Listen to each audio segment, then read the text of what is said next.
আসসালামু আলাইকুম শাশুড়ি আম্মা, কেমন আছেন? এই তো আলহামদুলিল্লাহ ভালো আছি। আপনি কি আমারে চিনছেন? না তো। আমি আপনার মেয়ের জামাই সাদ্দামে। ও হ্যাঁ, এখন চিনলাম। আপনার দিনকাল কেমন চলতেছে, কেবা চলতেছে? আছি, মোটামুটি আছি কোনো রকম। তোমার খবর কি? আর আমার খবর শাশুড়ি আম্মা, আপনার মাইয়া কি আমারে শান্তি মতে থাকতে দিল? কে কি করলো আবার? আরে আপনার বিটে উজানি সোদা সব কিছু নিয়ে বাইনা ধরে, ওটা দেওয়া লাগবো, ওটা দেওয়া লাগবো, হ্যান দেওয়া লাগবো, ত্যান দেওয়া লাগবো। এইভাবে কেমনে চলি বলেন তো শাশুড়ি আম্মা? তাও তো কথা ঠিক।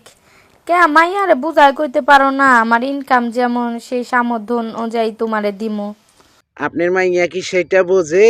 আপনার মাইয়া বলে ইনকামের থেকে আপনার মাইয়ারে বেশি আইনা দিতে হইব। মাইয়া আসলে বুঝবো কেমনে, কারণ তোমার তো আগেই বলছিলাম মাইয়া আসলে অনেক আদরের।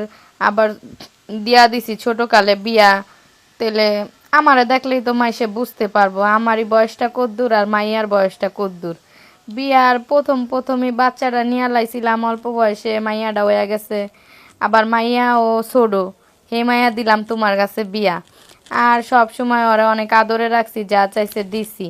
এখন ও তো বুঝে না, বাপ মার কাছে যেমন পাইছে বাবার জামাইয়ের ইনকাম সোর্সের কথা ভাবে না, বাবার জামাইয়ের থেকেও সে ওইভাবেই পাবে।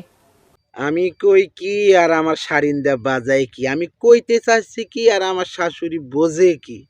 আপনার মাইয়া আমি কামাই করি 2 টাকা, আপনার মিয়া চাই 10 টাকার জিনিস, আমি কই থেকে এনে দেবো? সেটা তো বুঝলাম, আমিও তো তোমার ওইটাই কইলাম। মাইয়ারে তো যখন যা চাইছে সবই দিছি, মাইয়া তো বাপ মার কাছে পাইছি, জামাইয়ের কাছেও পামো। এখন জামাই যে ইনকাম কম করে, মাইয়ারও তো বয়স কম, মাইয়া তো আর বুঝা সারতে পারে না। একটু ভালো করে বুঝায় কইলেই তো হয়। বুঝাইয়া তো কই, আহারে দুঃখের কথা শাশুড়ি আম্মা, কি কমু? সব কিছুই দিই, তারপরেও দেখমু যে আপনার মাইয়া ওই ফোনে যখন কথা বলে দেখুন বিজি থাকে, কার লগে কথা বলে? আসলে কি, দিনকাল তো এমনি বালা না। মানুষ ঘরে তো সুন্দর সুন্দর জামাই জুমাই থুই ফালাই থা যাইতাছে গা। এখন মাইয়ার মনে হয় মাইয়াতে তো তুমি বয়সে অনেক বড়। মাইয়ার মনে হয় এখন বুঝার তো একটু একটু বুদ্ধি হইতাছে, বয়স একটু একটু বাড়তাছে। ভাবতাছে মনে হয় যে কি জামাই বিয়া করলাম, বয়সে বেশি বড়। এর লেগেই মনে হয় মাইয়া কি আবার প্রেম টেম করে নাকি। আরে শাশুড়ি আম্মা, বয়সটা নাই আমার একটু বেশি হইল, মনটা তো আর আমার আর বুড়া নাই, মনটাতে এখনো চাঙ্গাই আছে। আচ্ছা হুনো, তোমার একটা বালা বুদ্ধি দিই। ওরে তুমি সুন্দর করে বুঝাইবা, আর ওটা যদি না বুঝে তাহলে আমি তোর মা, আমার কথা ওই শুনবো। আমি তো জন্ম দিছি। তে এক কাজ করো, সুযোগ বুঝে একদিন তুমি ওরে বাসায় নিয়ে আসবা আমার। আলা, আমি দেখি বুঝায় কমুনে লাগে, ওর বাপেও বুঝাইব নে। আপনার বাসায় তো নিয়ে যাইতে চাই, কিন্তু আমি আপনার কথা বলছি যে তোমার আম্মুর কাছে যাও, তোমার আব্বুর কাছে যাও। ও আমার পুর মনে করেন চাইতে ওঠে যে হ্যাঁ আমি আমার আম্মু আব্বুর কাছে যাবো কেন? আমারে উল্টা আরো ধমক দেয় যে আমি যার সাথে মনে হয় তার সাথে কথা বলমু, যার সাথে মনে হয় তার সাথে প্রেম করমু, ঘুরমু, তাতে তোমার কি? তা কথা তো ঠিকই কইলাই না। এমনি তো আসলেও এর লেগাই মানুষে কয় বয়স না হইতে বিয়া দিতে না, তখন তো দিলাম মাইয়া করলো। এখন কি। আচ্ছা শাশুড়ি আম্মা, আর একখান কথা কই, কিছু মনে করেন না। আচ্ছা, বিয়ার পরে আপনি কি শ্বশুরকে রেখে অন্য আরেকজনের সাথে প্রেম টেম করছিলেন নাকি?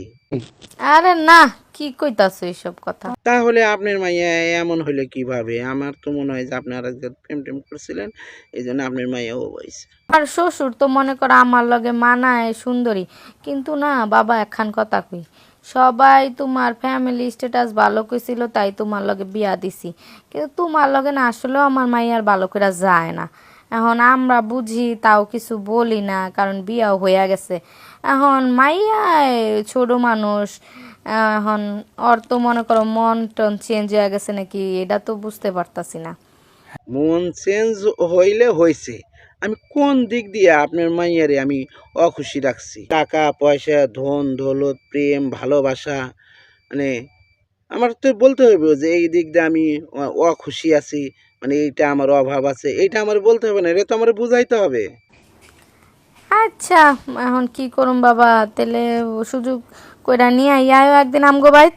এখন আমিও বুঝাই দেহুম না, তুমি একটু জোর কইরা নিয়ে আইসো বুঝাই টুজাই, তাইলেই হইব। আমি তো আপনার মাইয়ারে কই যে চলো তোমাদের তোমাদের বাড়ি চলো, তোমাদের বাড়ি চলো, তোমার মায়ের কাছে যাই, কিন্তু এই বাড়ির কথা শুনলি তো আপনার মাইয়া আমারে ঠেট দেয়, হুমকি দেয়, ভয় দেখায়। তাইলে এখন এই অবস্থা আমি কি করবো কোন? বুঝছি তো, ব্যাপারটা বুঝলাম। তো মাইয়াডা কি শুরু করলো বুঝা পাইতাছি না। এক কাম করবো না তাইলে, ওর বাপের এই তুঙ্গ বাসায় আমি পাঠামো নে, আর লাগে নইলে আমিও যামো নে। আমার শরীরটা একটু ভালো না তো, উষ্টা খায় সেদিন পাউডা ব্যথা মস্কাই গেছে। আমি যেতে না পারলে ওর বাপেরে আমি বুঝাই পাঠামো, আর বাপের সাথে ও অনেক ফ্রি, আর ওর বাবাও খুব ভালো, ফ্রি ওর সাথে। হ্যাঁ, বুঝাইয়া জিজ্ঞাসা করে দেখবো না যে আবার কারোর সাথে প্রেমে টেমে পড়লো নাকি। শাশুড়ি আম্মা, আপনি না খুব সুইট। আমার শ্বশুর যে কোত্থেকে আপনারে লইলো, কেমনে বিয়া কইলো। একটা কাজ করেন শাশুড়ি আম্মা, এখন কথা কমু, হুম। রাগ করবেন না তো? না। সত্যি রাগ করবেন না তো? না। তাহলে এক কাজ করেন, আপনার মাইয়ারে নিয়ে আপনি আমার কাছে আইয়া পড়েন। হ্যাঁ। না, কইতেছি আপনার মাইয়ারে বাসায় দিয়ে আসি, আর আপনি এসে এখানে আমার এখানে কয়েকদিন থাকেন। ও, না প্রথম জানি কথাটা কেমনে। না, ওইটা একটু অন্যরকম ভাবেই বলছি শাশুড়ি আম্মা। ও আচ্ছা, ঠিক আছে, যা মনে, শরীরটা ভালো হইলে যা মনে, সমস্যা নাই। তো আইসো, আইসা বেড়াই টেড়ায় যাইও। আমার শ্বশুরের শরীরটা ভালো তো? হ্যাঁ, ভালো আছে। শ্বশুর জানি কেবা কেবা করে। হুম, কি শ্বশুরের বয়স তো আমার থেকে বেশি হয়ে গেছে। হেডা তো ওই বই রে বাপ, হেডা কতদিন হয়েছে বিয়া হয়েছে। বয়স বেশি হইলে হয়, এখন আমাদের মতন কুচি কুচি চ্যাংরা লাগবে। হুম, আচ্ছা শোনো বাবাজি, তাহলে আইসো, আইসা বেড়াই টেড়ায় যাইও। এখন তাহলে রাখি, আমার কাজ কাম আছে। রাখি, ভালো থেকো, আল্লাহ হাফেজ। আচ্ছা, রাখেন। যেটা বলতে চাচ্ছিলাম সেটা তার হইল না, আস্তে আস্তে চেষ্টা করা লাগবে।